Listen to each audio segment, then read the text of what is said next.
Hi, thank you for joining us today. Excited and happy to be sitting down today with Jaime Kolnick with Jam with Jaime. Have a lot of exciting topics to talk about her with and understand more about what she does and how she got to be doing what she's doing in music and sharing with children. So welcome. Thank you so much for taking the time today. Thank you for having me. I'm so excited to hang out with you in person and learn about you and share a little bit about me and my world. Oh, no, that's what we want to know about. So, to jump in, first of all, we're wearing the same shoes, so we're already like-minded. Yes, we are. We're already aligned. We're aligned. The rest is going to be easy from here on out. So, share with us and tell me, how did Jam with Jaime come about? Take me back. I'll take you till, let's go back in time. Jam with Jaime is 17 years old now. Wow. Yes. 17? 17 years old. Older than your kids by far. We're very, very old. They're my first baby is Jam with Jaime. My background is acting and music. I worked a lot in children's theater. Actually here in Miami, I worked at Actors Playhouse, and I have a background in working with kids, even when I was a kid myself. So Jam with Jaime started because I was teaching music classes in New York, and my mom, my late mother, she encouraged me to spin off on my own. Oh, wow. She gave me that boss entrepreneur bug and was like, Jaime, you can do this by yourself. She actually helped me make my first business cards. She did. Was she an entrepreneur as well? No. Well, she was a paralegal for my dad, and then she was very much stay-at-home mom, and before she passed away, she became a life coach. Oh, wow. She had only a couple clients before she passed, but she was always a self-starter. We have a scholarship foundation, and my brother passed away as well, and she started a foundation in his name and ran that foundation. So yes, in a lot of ways, she was an entrepreneur. Running Reach for the Stars was a huge task, and her and my dad ran that, but she really took the reins, and she made bracelets. You remember the Swarovski crystal bracelets? 100%. So she would make the bracelets and sell them, and that's how she raised money for the scholarship for a long time. 100%. She was an entrepreneur. She was an entrepreneur. She was ambitious, self-starter, and had a lot of little passion projects and businesses in her own right, for sure. And if she was here today, I'm sure she would be doing something huge. Wow. But yes, she made my first business cards. She came up with the name Jam with Jaime. I was like, Mom, I'm not sure about that name. I think it's maybe we need something clever. She's like, no, it's great. Jam with Jaime, it's great. Go with it. You go with it. It's good. It's good. It's good. So I started my company, and she even helped me get my first party. Wow. So it was a friend of hers daughter's kid was having their first birthday party. And she pitched me. It's my first pitch. My mom pitched me to her friend and said, Jaime should do your daughter's party. Let her come and do your party. And I got my guitar. I'm a guitar player, but not a great guitar player. I'm more of a performer and a singer. So I got my guitar. I started learning the songs that I needed to learn. I got my props, my parachute, my bubbles, my shakers, my scars, and I kind of winged it. I'm a winger. I have an idea of what I want to do, and as long as I can get there, I can make it happen. And I did. Because you had all the ingredients. Yes. You just pulled it together. You didn't know, I didn't know. I was scared, but I was nervous. But I have this, and this, so this is where I'm going to land. Yes. This is what I'm going to. And it had some rough moments. I mean, being at a birthday party where a bunch of adults are looking at you, it was kind of nerve-wracking. Do they like me? Am I doing a good job? But then I noticed something that clicked and worked for me. And it was focusing on the children. It wasn't about the adults. It was about me connecting with the kids. And that made me feel so comfortable at that first party that I was then able to look up after connecting with the kids and then connect with the grown-ups in the room. Wow, what an interesting process, because you have these two people, you're thinking, okay, the parents and the children both, because if the parents like you, then they're gonna have you back and they're gonna recommend. They're the ones paying me. Right, but it's very much about the rapport with both. Yeah. But for me, it starts with looking and connecting directly with the kids and what they're doing in the space. And they're the best audience. They're so honest. They're so loving. And they're present. They want you to do well. Adults want you to do well too, but they build judgment within themselves because we get hard throughout life, and that just happens. And then we have to do a lot of therapy to figure out how to soften ourselves again. Yeah, we do. Or life coaching. Life coaching, whatever we need to do, meditation retreats. All of it. Check. Yoga and crystals. But for me, yes, it's intimidating as an adult to be in front of adults singing Wheels on the Bus. But as soon as I'm singing Wheels on the Bus and teaching that to a kid, it's really grounding. And we can just be there learning music together.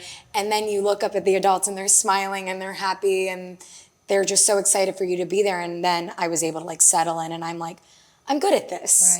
Like I'm confident. I can do this. And it's in that space that I actually started to feel in my own body and my confidence. Wow. Because at, 23? I was, just figuring out the world. Right. No kids. No kids. Young. You had it was scary. Education experience already at this point, or yes, just teaching preschool music at schools. So you had that dynamic of what it felt like and what it took to engage with children. Yes. You had already had that background. Sorry, wait, no. I had, up until that point, I had started teaching music classes at one company. But after that, I started working in preschool music. Okay. I had got my feet wet, and I had been an assistant up to that point. So I knew what it was like, but I hadn't led and had my own company. Right. So that was my first time in my leadership. And like, I can do this on my own. I don't need, I love working in schools, but it was like that boss moment where I was like, oh, I can keep doing this. And young, 23. I have a 23-year-old. So I so respect being able to, find the confidence and being able to execute and then be consistent. And now 17 years later, not to go through a time machine, but we should jump. You started there at the first birthday party.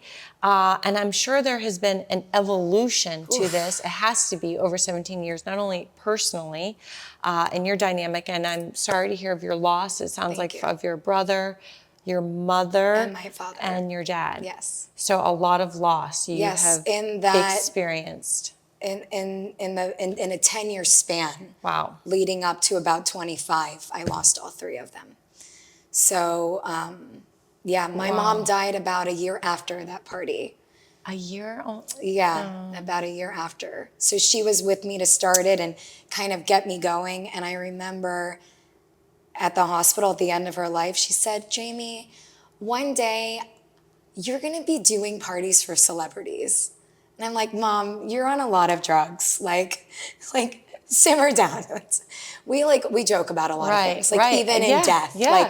As you should. That's how my family gets by. We obviously have our real, raw, horrible moments. Right. But we joke a lot and we laughed a lot, even at the end of her life, in the worst of circumstances. And she said, yeah, I think you're going to be doing parties for celebrities. I'm like, okay, Mom. And now we do.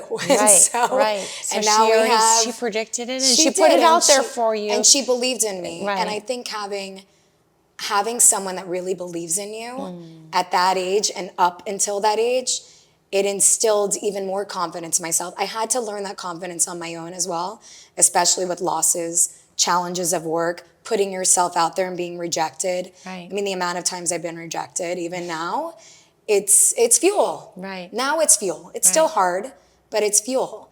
But she gave me what I needed to know that I'm worth it and I can do it. And yes, not having her now is horrible because she was like my biggest cheerleader in life. And I know she'd probably be here with me today watching our podcast. She is. And she is here. She's here in spirit. Right. But certainly, I mean, having somebody rooting for you is great, but also it's about rooting for yourself. Right. But she gave you that. She gave me that. And probably instilled that. And we talk a lot here, or in the conversations we've been able to have, just about your village, right?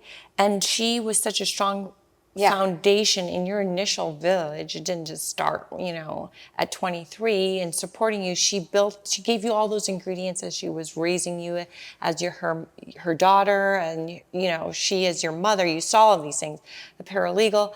And it's so interesting how then she almost, when she said that to you, you then had the seed to attract it for yourself, I think, too, So she gave you that vision, even though you're like, yeah, whatever, no, that's not going to happen. Somewhere it rooted. I think I wanted to continue to make her proud in many ways. And she talked a lot at the end of her life of just feeling so disappointed that she couldn't live more life, which is heartbreaking. Yeah. And I, as her daughter, who needed to be strong for her in that moment, it was really hard. Right. Like and you're the only role reversal. You're the only daughter. I'm the only daughter of two brothers. Right. My oldest passed away, Alan, in a car accident when I was 13. And my parents had to live through that, which... So they lost a child. Yes, they did. Yes. And at the end of her life, she talked a lot about, but I'm supposed to do so many things. After Alan died, she was incredibly spiritual. She, started the foundation in honor of my brother, which is now... We've given over $500,000 to high school seniors in South Florida. Amazing. Over the past 25 years. So they started something that continues. Right, a legacy. And me and my brother Mike continue. But she said there's so much more I want to do. And she wanted to do it in Alan's honor. At that point, my dad had passed away in my dad's honor. And I said, Mom, I know. And it was hard for me for this role reversal. I know how much you want to do, and I'm an extension of you, and I am going to continue this journey for both of us. So maybe that's why I put so much of myself into my work. Maybe that's why whenever I think of an idea that I want to do, I do it, because she couldn't. She wanted to write a book. It's why I started writing a book.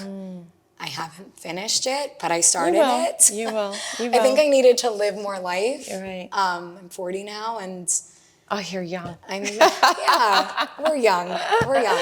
We have so much left. Me-ish. We've got a lot. You look amazing. Thank you. And, it's about how you feel, right? Yeah. Age is just a number. And what you do with it. And after watching my parents pass in their 50s, it's scary being That's young. I'm in my 50s. Yeah, That's 54 and 58. Wow. It's like cancer, Yeah. It's a horrible, horrible disease that just takes everything from you. And I really appreciate life. I've seen it taken, and I know what a gift it is to get to sit here with you right now and to be able to shoot the shit and talk about our lives and what's brought us here and who our village is and why we depend on our village and what we're building. Yep. So I'm really grateful to be here with it's you. purpose and being present and recognizing it. And sometimes that's a little harder when you're in it. But if you do just take a moment sometimes to kind of, not even visualize, but just understand and recognize, I think that's also like a way to kind of understand where you're going, or where you need to go. So 17 years in now, share with us what Jam with Jaime looks like today. You can throw in a few of those challenges. I know you're a mom of 3, 4, 7, and 9. So you're full on in it. I know, which is a fun part, but yes, in it. And, where do you see it going? I know those are 3 parts of the question, but do share, how does that look for you, Jaime? Thank you for asking. So 17 years later, I've gone from me, 1 performer, to 100 performers on the team. Wow. We're in 9 cities. Are they all full-time employees? No. Yeah. Okay. No. I was like, oh my goodness. These are artists. These are actors and musicians. Got it. And they're not all working at once. Like I would say 55 to 60 or 55 probably are actually actively performing and doing music classes, but we're in 9 cities. And after realizing that, I booked an off-Broadway show. I was working with Laurie Berkner on a musical way back. It feels like a whole other lifetime ago. where I needed to start to hire other performers for my team. So to go back, that's why I started to expand, is because I was performing on the weekends with this off-Broadway show called Wanda's Monster, and I played this rock and roll granny. I was like a very cool grandmother. Everybody's like, you're way too young to be a grandmother. I'll make it work, don't worry. I'm like, I know, let's just get over this hump creatively. I know that I'm like, 22 playing a grandmother. It was so fun, and it gave me a reason to start to hire other people to do Jam with Jaime parties and classes. And one of my performers that I hired was through a friend of mine, and then she went to an audition with her bag of props and her guitar, and another guy at the audition said, hey, what are you doing after this audition? She was like, oh, I'm doing a Jam with Jaime party. And he said, oh, tell me more about that. And she said, well, let me connect you with my boss. And so that's just that's how it happened. That's how the growth happened in New York like that. Word of mouth through artists who then I started hiring. Then, of course, seeking out performers through Playbill and auditions. But a lot of it was through my performers, because I trusted my performers. They knew other performers. And that's how I build my roster, even to this day. Wow. A lot of it is word of mouth and connecting and referrals through my current performers on my team. What a great niche too, because they have different hours, so they need supplementing income. Yes. Let's just talk about the business side of it. You've also had to learn how to run a business through all this, because you had more of the creative tapped in before, it sounds like, and now your payroll and all these other things that come with running a business, right? Yes. So you can imagine, with like a BA in theater and dance degree from the University of Texas at Austin, and some lived experience, kind of like, I've got some good hustle genes. I was down for anything. I was willing to learn it. In the beginning of growing Jam with Jaime, I wore every single hat. And it took me over a decade to realize I should not wear every hat. Over a decade. Wow. So only 7 or 8 years ago, maybe when my first was born at 9, I said, okay, I have a son now. I need to focus on him and work. I need to hire other people to help me with my books, to help booking. So actually it must have been when he was born. 9 years ago, when I started to I hired a performer on my team who had some admin experience, and he helped me to run the company. And once I got some support, I'm like, why am I You don't want to go back to like doing certain things. Well, it wasn't even like I couldn't do it. It's like, why am I using all my energy instead of growing with the payroll? I didn't have that many performers at the time, maybe 20 by 9-10 years ago, 25, 30. And I realized that I shouldn't be doing everything myself. Delegating. That's so true. Was the answer, and paying for the delegation, hiring and spending money on that is a part of what makes you grow. Right. And without that, you're really holding yourself back. No, because you're in the not the minutia, but you're in the day-to-day versus the bigger growth. Picture. But here's what I think also from my experience, what I've learned, you have to know what it's like to be on the ground, in the field, turning the knobs in order to grow, because you have to understand what needs to be turned and when in order to find the right people, one, and two, which is hard. To have oversight over it, right? So that you know if it's not being done right, or if it's being done well, or when you need to adjust to do more or less or whatever the case is, but you won't know unless you do it yourself. And that's why I'm so glad that I did. Right. Even though it was grueling and I wasn't great at it, I learned over that decade about how, and maybe I did some things wrong. Maybe there was someone else who could have come in sooner and fix the problems that I had to solve myself. And it took a long time to do that, where somebody else, but I had to learn the hard way. Well, I think that's the only way to. I didn't know better. Of it. I didn't know better, and I think that's okay. Yeah. We're very hard on ourselves constantly. What if, shoulda, coulda. Right. But it all happened the way that it was supposed to, and we've grown exponentially still, but slower. Right. slow. Sustainable growth. Yes. I mean, and then I want to know about a little bit of the mothering and how that's taken a play into that. But I feel from my experience that sustainable longevity of a business is with time. These that happen overnight, or you're like, wait a minute, how did they get to be so? They don't normally, there's no sustainability in that because you can't maintain that growth percentage. And then guess what? You reach it and then you're not meeting the same numbers because you're never going to have that large growth again versus every day you're at it. And of course you learn more, you understand more, you're able to adjust when you need to versus I'm so up here now I can't adjust because we never really figured it what's here at this level. So now share, how did your babies adjust in what you do, and did your perspective change on delivery to children? Did any of that influence? I'll tell you what changed is I was a workaholic. And I continued to be for maybe the first 4 or 5 years of my son's life. I was grinding, I was building. And there was a time where I must have been on call on the weekends, and birthday party weekends, there could be 10 parties in a weekend. And my husband looked at me, and I was on the phone, I was answering all the calls, and this person's later. I mean, there wasn't a lot of that, but I had to answer. I know you know. I had to field any calls, and it was so stressful. At that point, maybe my second was born because they're 2.5 years apart, and I was like, I can't. I can't do both really well, and I want to do both well. And this goes back to the delegating again. I had to find more people to help, run the company so that I wasn't. Right. And it was so important for me to have that experience in order to realize, I want to be a present mother.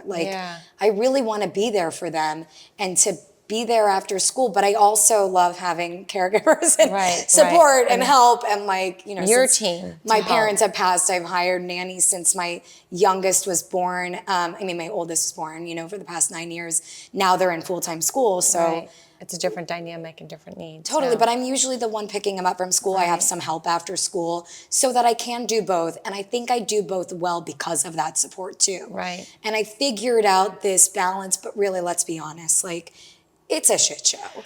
They're 4, 7, and 9. Yeah, you're in a challenging. I'm trying to, my husband gets them to school most mornings, which is so helpful. Not every morning, but most mornings. I get to a workout. I'm teaching baby classes again for the first time in 9 years at my kids' school, which has been really fun to just connect with the school to go back to what it was that got me into this to begin with. It's been so long since I've done it myself, but here I am teaching how to do it all the time. I needed to get back into it. To reconnect with it. To reconnect with why a baby responds to something, or what music they might want to hear, or what works and what doesn't, so I could bring that back to my team. So it's been a really fun experiment. That's so good. A little nerve-wracking. But you're going to learn from that. It's been scary again. It was that first party all over again. Right, because things change too. I think as technology, and so maybe there's a different response. Maybe, so it's interesting to understand what's happening on the ground again, to know where you might need to adjust, or you might get new ideas of how to implement in order to adjust with the times and be better somewhere where you needs improvement. That's just, which is so interesting, because I think with younger children, and we were kind of speaking on this a little bit off camera, but my youngest is 11, and and we were saying about when we were growing up, there was also this, but how do you navigate, or what do you think the impact of music is for children, where the music and the lyrics and the content and the theme might not be necessarily appropriate for children? So most of our work is with babies to 5 years old, so we don't have to worry about that with them. But I will say I did play some songs in one of my first preschool music classes that were like, I got some feedback from the teachers that it was like inappropriate. You're like, what? Probably like a Taylor Swift song. I'm like, we were jamming. I don't know what you're talking about. Like, I used to sing to Baby Got Back and No Diggity and like. Right. And all the other ones we spoke and about. all of the right. explicit songs. No, I wouldn't play those. Of course not. I can't even remember like what it was that I was playing. But the teachers in my preschool music class way back when in New York were like, I had someone talk to me. They like brought me in their office. They're like, Jamie, you can't play those songs in the beginning of class. I'm like, okay, I'm so sorry. Right. But now I have a 9-year-old, and he's watching everything on YouTube. Even though I tell him like no YouTube, he seems to find Mr. Beast and what is it? Oh my gosh. Oh, is it Mr. Beast? Yeah, it is Mr. Beast. Okay, there's so many, but that's like it's like it's on the cusp, but there's so much vulgar things that he's watching, but also listening to music-wise that I guess I start to think about what I listened to at that age. And I turned out fine. Right. There's only so much we can shield our children from. They're gonna hear it. Right. So what are we gonna do? Right. You know, I think that's a healthy approach. I guess my opinion is it's not that bad. We can protect them from some. We were listening to something in my car the other day, and my husband will just put on anything that he enjoys, and my son's singing in the back seat. And halfway through the song, I wish I can remember what it was. I'm like, we need to turn this off right now. Like, and that's where you can have some control. Right. Like, turn it off in your car, encourage the kids not to listen to it. But my kid's only 9. Like, I feel like come 11, 12, 13, like, yeah, no, we've been to every concert. We're like, going to it's art. Billie It's art. Eilish. She went to Dua Lipa. Forget it. You know, but I think. I mean, we were sharing how I remember hearing how when like an Elvis got on stage, they didn't want to shoot him from the camera below the waist because they didn't like the way he moved his hips. So it's all relative to the time that you're in. But I too agree. I mean, listen, we listened to hardcore, rap back I was in LA. It was. You were exposed. Yeah. And you're right, we turned out okay. So does it really impactful? Yeah. Do you want to, anything can be impactful, but it's how you then guide your children through that, I think. So it's our responsibility. Yeah, it exists in the world, but we have to also give them the balance to that, to know that it's not maybe necessarily a reality. It's not, we're not going to start talking like that to other people, or that's not how we perceive other people. Yep. It's a conversation starter. Yeah. So that's why I think we're not going to be able to shut down everything in the world that we don't like. Right. So the things that start to spark conversation, I actually look at as a good thing. Yeah. Because an opportunity. It's an opportunity. Okay, you heard this on the radio. What did that make you think? Right. If it's age appropriate, if it's not, because my kids are so young, I just shut it down. Right. And you'll get there, and I you'll still shut it down when they get older. Like, I think it's okay to change the subject. It's okay to change the They're subject, learn stuff or say, this is not appropriate for you right now. There'll come a day and time when you're ready for it, but today is not that day. And they'll listen. I think in the moment, they'll be like, Mom, come on, stop. But like at some point, they'll be like, oh, Mom said this isn't appropriate. And they might make the choice themselves not to listen to the but maybe they will. I think they hear mommy's voice. Yeah, like, they do. They do. I think they listen even when they're being you're stubborn. setting the tone for their inner voice. Yes. That voice that tells them, you probably shouldn't be doing this.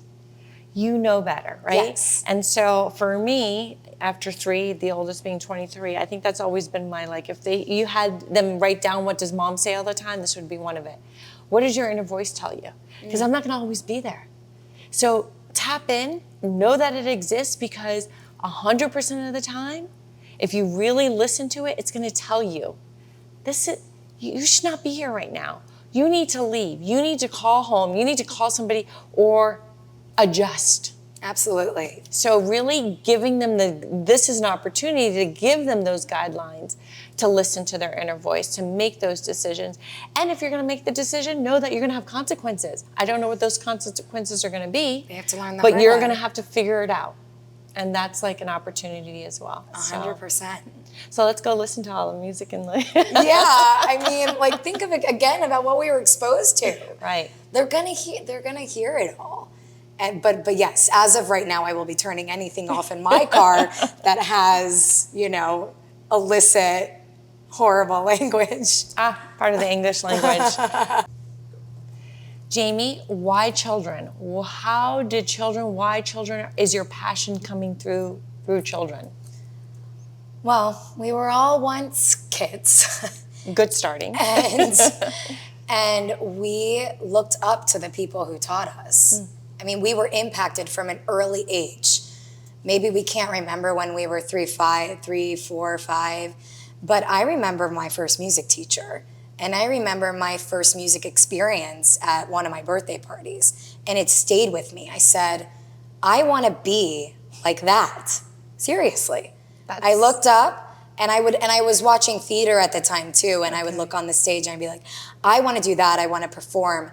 But I was so impacted as a child myself by teachers, especially with music. And I felt like I connected the most with music. I had a harder time in some of my other classes. And there was something about, and paying attention. And there was something about music, for me, at a very young age, I had no problem paying attention. I listened to every single word that the teacher was saying. I hung on to every single lyric, and it stuck with me. Like, I remembered what I felt in those classrooms. And to be able to give that back, not just through me, but like as a vessel through all of the performers that are on my team, is such a gift to be able to do that as my job, but also the gift that we're giving to all of these kids. Because I think we all hear that our kids have such a hard time paying attention, but music, there's something about music that helps them connect. I'm telling people that we work with all the time, play music in your home, play music in your car, like never stop playing music. If you're having a hard moment at home, have a dance break. Just stop everything and have a dance break. Have instruments out. Have a gathering drum just in the house. I've done this many times where I've forgotten about all of my tools with my own kids. And I'm just like, why didn't you do this? And go brush your teeth and put on your shoes. And I'm like, Jaime, just pause and redirect what's happening here, and I'll put on a song. And I'll put on their favorite song right now. It's like Golden from K-pop. We were just talking about that. Like all the rave. On repeat, but repetition, we'll get to that, is so important. And I'm like, shake it out, everybody. Like, everybody just shake it off. Just shake it off. And they're like, you need to shake it off. And they're like, okay, Mom. They're like, okay, we'll shake it off and we'll shake it off and we'll just like have a dance break. Sometimes they're like, Mom, you're crazy. But now that they're getting older. But the little ones especially, it really, really works. And redirecting them, it really works. And just bringing it, because it's like a release, right? It sounds like. And I can see that as you were saying that. I think about music and what it means to me as an adult. And there's songs, anything can bring you back to some sort of time in your life. You hear a lyric, you hear a song. I think it's probably across the board, whatever language you're listening to a song in, there's an emotional tie to it. Music is a conversation. Music is how we can talk to each other. I tell all of my teachers when they start training with me, it's not just song, song, song, song, song. It's not just song and like insert a line and then another song. You are connecting with the kids that you're in class with. This is a conversation. They're talking to you through music. So it's important that you're not stuck to the set. We teach sets, we have set lists, but it's not just about the set. You need to be willing to go off script because kids are improvising all the time. Like, there's no set in a class. That's why it's really exciting for me to be back in class, because I have a kind of like a plan, like a roadmap, but like it never goes according to plan. Because if I see a kid that's sneaking behind me and I'm playing guitar and I know he wants to touch my guitar, I'm like, let's get up, we're gonna shake our sillies out, you know? And that's what he needs to do. He's moving around and I'm feeling that energy. Also, I feel like music, it's really important to have repetition, because I've had some parents say to me, you know, what do you do each class? How are you varying it up? And I say, we do vary it up. We have themes, but I want to tell you from the beginning, repetition is really important. Why? Because kids grasp on. You'll see, I have an 8-month-old in my class now. In 4 months, he's going to be singing 3 of the songs with me. But it's only if I'm doing repetition with him. If I'm showing him the drum over and over again. If I'm showing him how we're holding the shaker. If I show him that with the drum we do big hands and small fingers, and that's how we make big noises and little noises over and over. We're varying it up, you know, over multiple classes, but I keep going back to a lot of the same songs throughout the entire 6 to 8 week class session. We have like a list of songs that we're doing maybe with various instruments, but repetition is everything. And I tell parents in my classes to sing them at home also. That's so incredible. You're giving them the gift of voice. You're giving them the gift of their first language, whether it's through music or how that comes, that is language, right? And that is so amazing. And I guess from there, you can kind of fill in this next blank. How does that, we just kind of maybe answered it, impact children? What does that look like for you? You've been doing this for 17 years. You've seen children starting at 8 months, probably younger, 6 months at these mommy and me type of classes. As you have watched them grow, what do you think Jam with Jaime has instilled in them to where they are able to, you know, be better? For kids, I mean, the first time some of them move are in our classes. Like, I think one of the kids started walking one time in our classes to the music, like to the beat of the music. Right. There are children who started with us as babies and were doing their 8th birthday party eras themed jam. Right. So we're growing with these families. And for the adults, it's community. This is where some of them are meeting their first friends. Right. That have the same stuff that's going on, the challenges that they're facing. They don't know any other mothers, and this is their chance to connect not just with their kid through music in a music class, but to meet other parents in our classes. So I feel like very grateful that we're able to celebrate this experience with them, that we're able to give this experience to them and grow with them, not just with classes, but parties, you know, as long as they'll have us. Yeah, milestones. You're celebrating milestones. And what I like what you said is that you're creating community, you're creating a village. For those, some of them might not have a village. They moved here from New York or wherever they moved to Miami. I mean, you're in many cities. But in their city, you're creating a village for them. And that's really special. It's cool. It's really special as we bring it, you know, full circle. And how incredible full circle, you remember going to a birthday party and saying, I want to be like that. Yes. But then your mom booked you with her friend at a birthday party to do what you said you wanted to do. Yes. How incredible is that? Yeah, thanks. I think that we don't stop enough to like, you know, oh wow, that's very cool how I did that, and how Jam with Jaime works. And also when you're in the grind and you own a business, so you know this, you're not thinking about your accomplishments. So I do think it's good to pause and say, wait, like I did that. Right. And it's not just like we do it. I have a team, an incredible team, an executive director who's also my best friend of 20 years, who became my executive director, you know, 8 years ago. Fantastic. 7 years ago. I'm totally off on dates. Who cares? That's okay. And then I have, you know, 2 operations managers, and we do it together. We're a small team, but we're mighty. Right. And it takes that village, the one operating the business, but also the parents who refer us and who hire us again and who, you know, connect us to various partners that we work with. Because of the experience, they're the end receiver of the experience, and you've So said, they okay, believe in here's us. exactly. So that's amazing. And with that, I mean, I know we are here today. What does tomorrow or next month or the next couple months look like for Jam with Jaime? So we are in the thick of building a new website with AI involved so that people can come to our website and book directly, which I've been wanting to do for a really long time. That's great. So that it's more seamless approach it's to just the process. Exactly, for all of us, for like my back end, but also user experience. So you can see videos, of performers, and get a sense of what the party will look like. We have a lot of different parties, babies up to 8 years old, so you can get a sense of the different performers, what they sound like, and then book directly through the website. So we've been working hard on that. I'm sure you know how hard it is to get websites Product and all of side, that. We just started a really fun series on social media called Jamming in the Car. Yeah, I saw that. You saw that?